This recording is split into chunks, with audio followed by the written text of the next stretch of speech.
Today, our main destination is Newport, Rhode Island, home to some of the most magnificent mansions of the late 19th century. Mansions like the Breakers stand as a testament to the ambition and affluence of the Vanderbilt family. Constructed in the late 1890s for Cornelius Vanderbilt II, this 70-room Italian Renaissance-style palazzo boasts imported marble, rare woods, and intricate mosaics, reflecting the pinnacle of craftsmanship of the time. Craftsmanship you can see for yourself even today.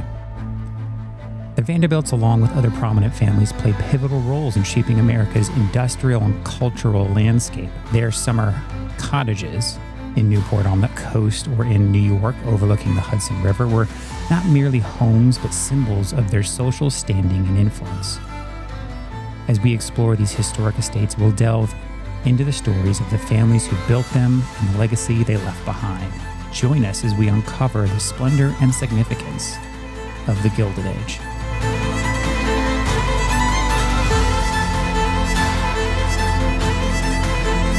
Welcome to Talk with History.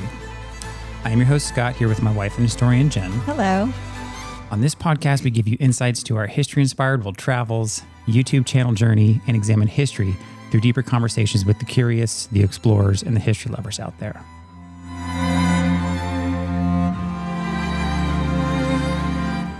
Now, Jenn, I haven't asked for this in a while, but for those listening, our audience has been growing. And so for those of you who might be relatively new to the podcast, welcome.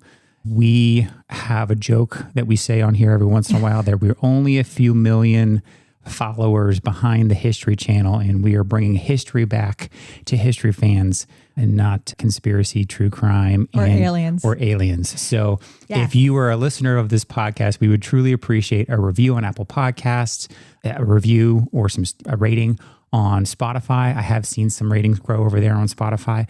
So if you could take 5 seconds, go over there, drop a star. You don't even have to write a review if you don't want to, although we do appreciate it. And if you do write and leave a 5-star review, we will read that on the show as part of that. So you can kind of help us catch the History Channel.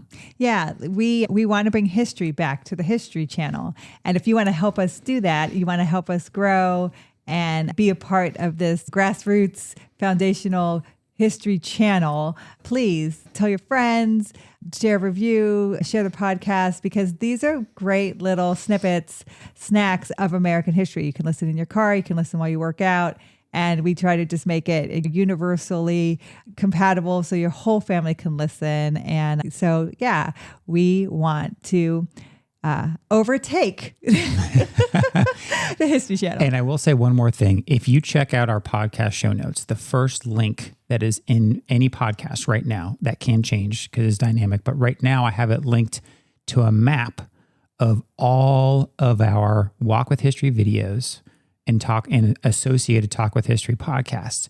So if you don't really know where to start and you don't want to just scroll through the list on your podcast app, if you click that first link in the podcast show notes that says a map of our historic travels, historic locations, you can literally see a map on our website and you can zoom in. If you tap on the location, it'll pull up both the video and the associated podcast, and you can find the podcast that way. So you can find a location that you might be interested in. Maybe you're going out there, maybe have a friend. So you could check out that link, you could share it. So we try to provide resources to our audience so that you guys can go out and have your own historic adventure. Yeah, your own little Indiana Jones crusade. That's right. All right, Jenn. So the Gilded Age, the Great Gatsby, all the stuff.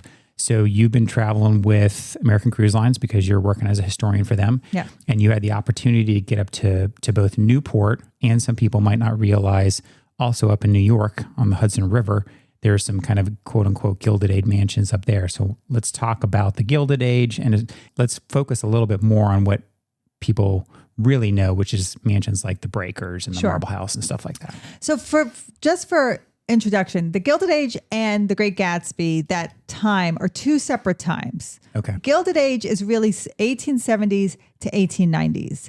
This is the time of this resurgence of growth after the Civil War. So the Great Gatsby is more like kind of flapper era, like 20s? Yes, that's the Roaring 20s. But now they're living in like the same houses that have been built, and they're still partaking of that opulence that's born of the Gilded Age, but they're two separate times in American history. The Gilded Age really ends at the Progressive Era, and that is right around 1900s, 1910s, but that leads into the Roaring 20s. Gotcha. So it's like, it's stepstones. Like, so people may mentally associate The Great Gatsby and even the movie and the book with the Gilded Age, but like you said, it's really, that was born on the shoulders of what is the true Gilded Age, which is what you'll talk about. Yeah. So like we always say, history is connected. Yep. So the Gilded Age, like I said, it comes out of the Civil War, right? Think of this time after great devastation when America rebuilds itself. And in this rebuilding, you have people who kind of emerge as the leaders of that, the railroad tycoons, the oil tycoons, the steel tycoons. And because they can corner the stock markets and they can monopolize the supplies of those things, they become opulently rich. And so you get what they call robber barons, because the robber barons are basically robbing the American people because they're cornering the markets in these things. And these are long before we had regulations for this kind of stuff, right? So if you think of something like Standard Oil, I mean, Standard Oil had like a global monopoly before they finally broke it apart, which is now it's all these different things that you would recognize, like Exxon and Mobil and all this stuff. It came out of this era all the way from the 1870s, 1880s. And you might think there's names very much associated with this. The Rockefellers, think of oil. The Vanderbilts, think of railroads. The Carnegies, which is, if you're from Pittsburgh, we say Carnegie instead of Carnegie. Carnegie's, steel tycoons. So you're getting these, and JP Morgan, banking. So you're getting these men who are taking these markets and taking all of it. So when you think of Rockefeller, he's taking not only the oil refineries, but he's taking the way you transport oil. He's buying all of it. So he can corner the whole market. And that, like you said, that can't be done today, but that's how they get this opulent money. So with this opulent money comes a show of it. And it's usually their wives and the society difference that they're trying to show. And that comes in the form of purchasing homes and real estate and clothing. And when you think of things in America that still exist today, Rockefeller Center, think of the Carnegie Libraries. They had so much wealth that they wanted to show it in different ways. Besides building these opulent mansions just to vacation in, they wanted to build big skyscrapers in the middle of New York City, right? They wanted to show their wealth in other ways. And so they still exist today. And that can give you an idea of just the level of wealth they were at. So like I said, this is the time, 1870s, right after the Civil War, till about the 1890s, right before the Progressive Era begins. Progressive Era is a lot of that pushback against these men. Gotcha. Unions, child labor. They're like, you're making so much money off of us and it's killing us because you're getting such a difference now in upper class and lower class that we need to put some regulation on this. And so think Progressive Era is what's going to end this Gilded Age. So, and that too, right? You'll see it in a lot of kind of like you said, the social movements. Mm-hmm. So women's right to vote, mm-hmm. prohibition, mm-hmm. That's, like you said, it's a reaction to what had been happening over the past few decades coming out of this era. Yeah. So Mark Twain will write a book in 1873. It's called The Gilded Age, A Tale of Today. And so in the 1920s, historians will coin that term as this time period. Gotcha. So no one knew they were living in the Gilded Age as they're living it. But that's what the time gets coined after the fact, because Mark Twain will write a book as he's witnessing this time in America, watching this happen. And so that's where the name comes from. Why do people go to Newport? Why do these mansions get built in Newport, Rhode Island? Because it's along the water. It's not a long ride from New York. And when we talk about New York City in the summer, what happens is you're building all these buildings with these roads in the summer, and the heat gets trapped along these roads and inside these buildings. And it's so hot in New York. This is the time before air conditioning, right? They're stopping the breeze, all these buildings. So they need to get out of the city. And so they get out to places along the coast and build their homes. And that is where Newport comes into play. And it's funny too, because you had never been to Newport until, and it wasn't even American Cruise Lines the first time you got up there. You actually went up there to visit me at one point in time, because the Navy has had a presence there for quite some time. Think coastal kind of key spot. And so actually the Navy has its War College and a bunch of kind of training centers up there. And so I've actually been to Newport numerous times, more times than I can count throughout the course of my career in the military. And you actually came up to visit me a couple of years ago. You brought the kids up, did a road trip, came up, and that was your first time in Newport. And so it's been fun that you got to go. You've been back a couple times now with American Cruise Line, so that you can do these kind of explore these Gilded Age mansions. Yeah. So think of Newport, like again, along the coast. It's also very much has a lot of naval history. This is where Oliver Hazard Perry is from. Oliver Hazard Perry is buried there. He's the hero of the War of 1812. So it is very much tied to Navy history. And then you have that beautiful coastline where people want to build their homes. It's gorgeous. Get that breeze. And so now it's called the Cliff Walk, and you can walk behind all of these homes. But the first person to really come up there was Mrs. Astor. So if you watch The Gilded Age, you know who Mrs. Astor is. She is really the pinnacle of society. And you can think about the Titanic. Her son is killed on the Titanic, and he's the richest man on the boat. So Mrs. Astor, she comes to Newport first, and they buy a home there. And it's called Beechwood, and you can't visit it today. It's privately owned, but they build the first version of Beechwood is built between 1852 and 1853, but they'll buy it in 1880 as a summer home. And what happens is between 1880 and 1890, they renovate, because what is happening in New York with these Gilded Age elite is they call themselves the 400. They're the 400 elite families, elite people of this society. They go to the opera. They make themselves seen. They let their wealth be seen, right?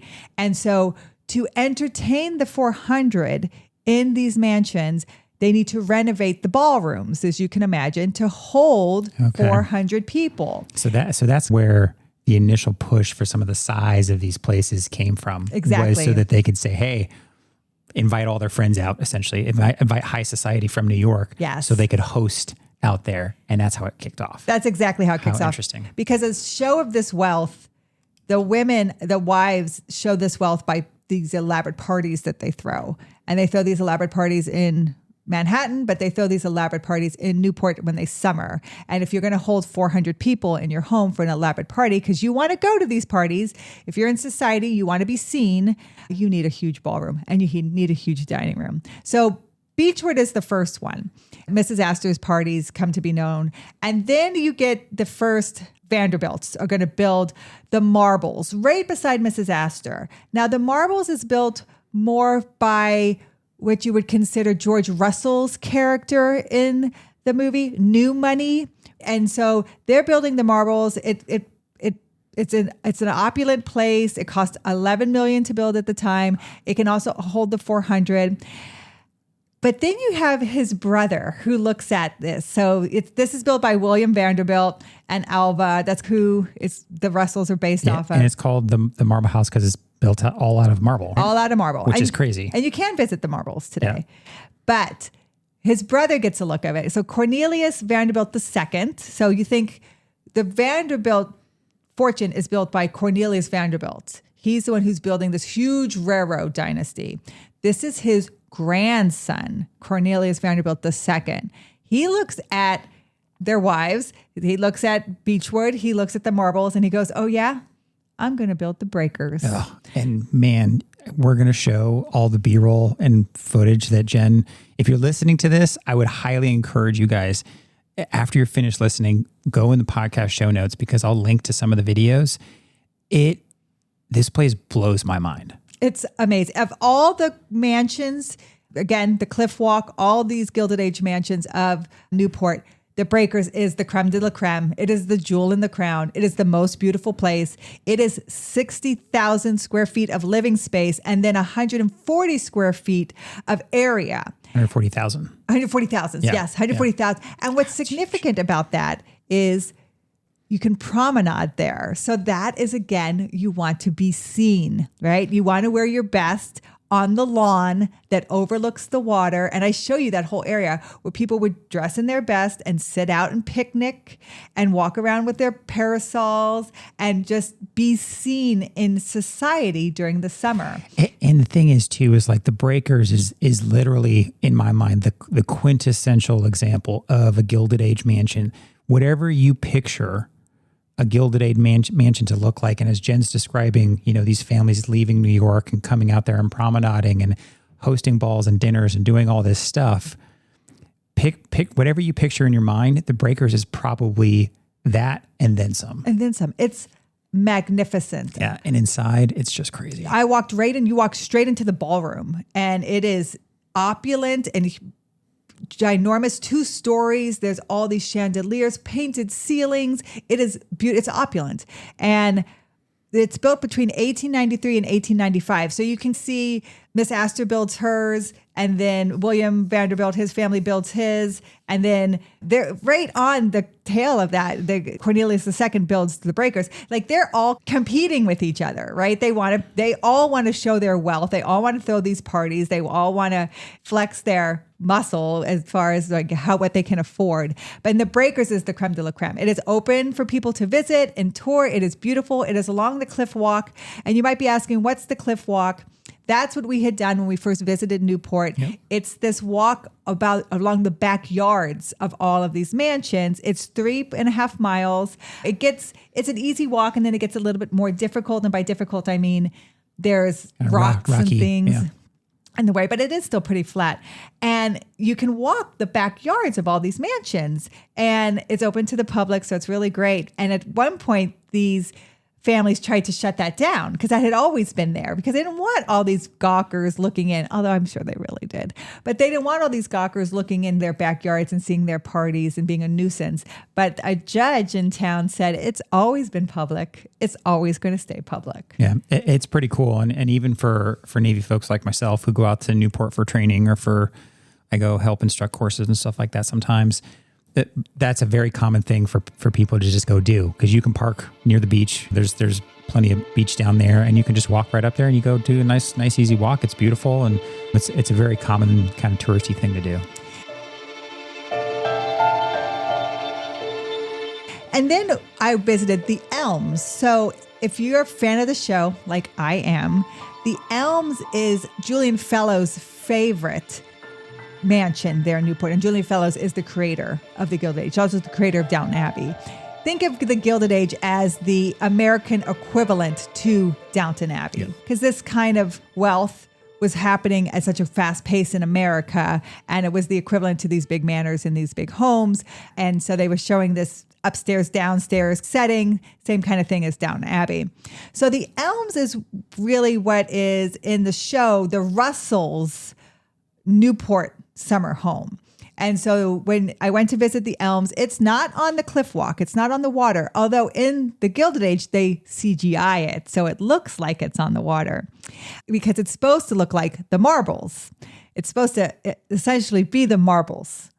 Still the same neighborhood, still built the same time, 1899 to 1901. It has more of a French chateau look to it, but they extensively use the Elms for the show. So if you are a fan of the Gilded Age, that's why I brought you to the Elms, because there's so many rooms used for the show. The staircase is used for the show. And so I wanted to show you a lot of how they're reusing the real places to show the Gilded Age today. And if you just watched the last season 3, the end of it, the big ball is at the Elms. They're in the backyard of the Elms, or in the ballroom of the Elms. So I wanted to show all of that. And that's also a place you can visit in Newport. It's open to the public, and it's really great. You can buy these tickets. You can buy one mansion. You can buy 2 mansions. So I recommend buying the 2, and you can just go whenever you'd like, because I did the Breakers in the morning and I did the Elms in the afternoon.